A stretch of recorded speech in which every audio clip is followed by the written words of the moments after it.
নমস্কার। আমি আজকে আবার আপনাদের মহাভারত পাঠ শোনাবার জন্য হাজির হয়েছি। আশা করি আপনারাও শ্রদ্ধার সঙ্গে নিয়মিত আমার এই পাঠ শোনেন। অবশ্যই শুনবেন। বিশেষ করে এই পাঠ শোনার জন্য আমি আপনাদের বিশেষভাবে অনুরোধ করছি, কারণ মহাভারত পাঠ অমৃত সমান। আমরা তো পাঠ করার সুযোগ পাই না, যদি ধরুন শোনারও সুযোগটা পাই তাহলে আমাদের শোনাটাই উচিত, নয় কি? যাই হোক, আপনারা সব ভালো থাকবেন, ভগবান আপনাদের মঙ্গল করুন। আজকে আপনাদের যেটা শোনাবো সেটা হলো মহর্ষি ব্যাসদেব যুধিষ্ঠিরকে তপ ও দানের মহত্বের উপদেশ। বৈশম্পায়ন বললেন, জন্মেজয়, এইভাবে মহাত্মা পাণ্ডবগণ 11 বৎসর অনেক কষ্টে বনবাসে কাটালেন। তাঁরা সুখভোগের যোগ্য হয়েও মহা দুঃখ সহ্য করে ফলমূল খেয়ে থাকতেন। সকলেই মহাপুরুষ ছিলেন, তাই তাঁরা এই ভেবে হতাশ হতেন না যে এখন আমাদের কষ্টের সময়, ধৈর্য সহকারে একে সহ্য করা উচিত। রাজা যুধিষ্ঠির ভাবতেন, আমার জন্যই আমার ভাইদের এই মহাদুঃখ কষ্ট সহ্য করতে হলো। আমার অপরাধেই তারা বনবাসে পড়ে রয়েছে। কাঁটার মতোই ভাইদের এই দুঃখ কষ্ট তাঁর বুকে বিদ্ধ। তিনি সারা রাত শান্তিতে ঘুমোতে পারতেন না। ভীম, অর্জুন, নকুল, সহদেব এবং দ্রৌপদীও স্বামী যুধিষ্ঠিরের দিকে তাকিয়ে সমস্ত কষ্ট ধৈর্য ধরে সহ্য করতেন। দুঃখের চিহ্ন চোখে মুখে ফুটে উঠতে দিতেন না। উৎসাহ ও চেষ্টার দ্বারা তাঁদের শরীরের ভাবই পরিবর্তিত হয়ে গিয়েছিল। একদিন সত্যবতী পুত্র ব্যাসদেব পাণ্ডবদের সঙ্গে সাক্ষাৎ করতে সেখানে এলেন। তাঁকে আসতে দেখে যুধিষ্ঠির এগিয়ে গিয়ে তাঁকে স্বাগত জানালেন, সসম্মানে আসন দিয়ে তাঁকে বসালেন ও ভক্তি ভরে প্রণাম জানালেন এবং তাঁর আদেশের প্রতীক্ষায় নিকটেই উপবেশন করলেন। পৌত্রদের বনবাসের কষ্টে দুর্বল শরীর এবং জঙ্গলের ফলমূল খেয়ে জীবন নির্বাহ করতে দেখে ব্যাসদেব অত্যন্ত দুঃখিত হলেন। তিনি ব্যথিত কণ্ঠে বললেন, মহাবাহু যুধিষ্ঠির, জগতে তপস্যা ব্যতীত কেউই প্রকৃত সুখ লাভ করে না। তপস্যার থেকে বড় কোনো সাধন নেই।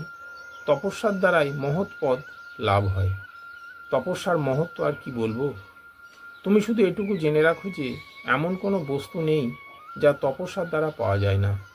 সত্য, সরলতা, ক্রোধহীনতা, দেবতা ও অতিথিদের নিবেদন করে অন্ন গ্রহণ করা, ইন্দ্রিয় মনকে বশে রাখা, অপরের দোষ না দেখা, কোনো প্রাণীকে হিংসা না করা, অন্তর্বাহিরে পবিত্রতা বজায় রাখা, এইসব সদ্গুণ মানুষকে পবিত্র করে।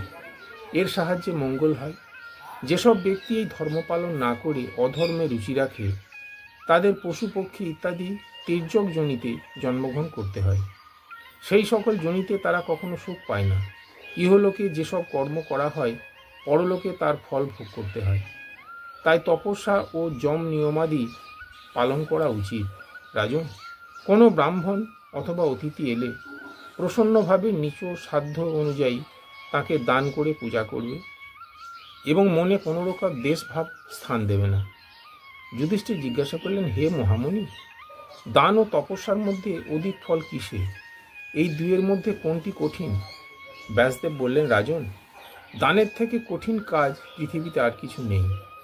অর্থের প্রতি লোকের বিশেষ আকর্ষণ থাকে এবং অর্থ পাওয়া অত্যন্ত কষ্টকর। উৎসাহী ব্যক্তির ধনের লোভে নিজ প্রিয় প্রাণের মায়া ত্যাগ করে জঙ্গলে ঘুরে বেড়ায় এবং সমুদ্রে রত্নের খোঁজ করে। কেউ চাষবাস করে, কেউ গোপালন করে, কেউ আবার ধনলাভে অপরের দাসত্ব স্বীকার করে নেয়। এরূপ কষ্ট সহ্য করে উপার্জন করা ধন ত্যাগ করা বড়ই কঠিন। তাই দানের থেকে দুষ্কর কোনো কর্ম নেই। আমি তাই দানকেই সর্বশ্রেষ্ঠ বলে মনে করি। সেই ধন যদি ন্যায়ত উপার্জন করা হয় এবং উত্তম দেশ, কাল, পাত্র বিচার করে দান করা হয়, তাহলে তার মহত্ব অনেক বেড়ে যায়। অন্যায়ভাবে প্রাপ্ত ধন দান করলে তা কর্তাকে মহাভয় হতে রক্ষা করে না। যুধিষ্ঠির, ঠিক সময় মতো যদি শুদ্ধভাবে সৎপাত্রে সামান্যও দান করা হয়, তাহলে পরলোকে তার অনন্ত ফল লাভ হয়।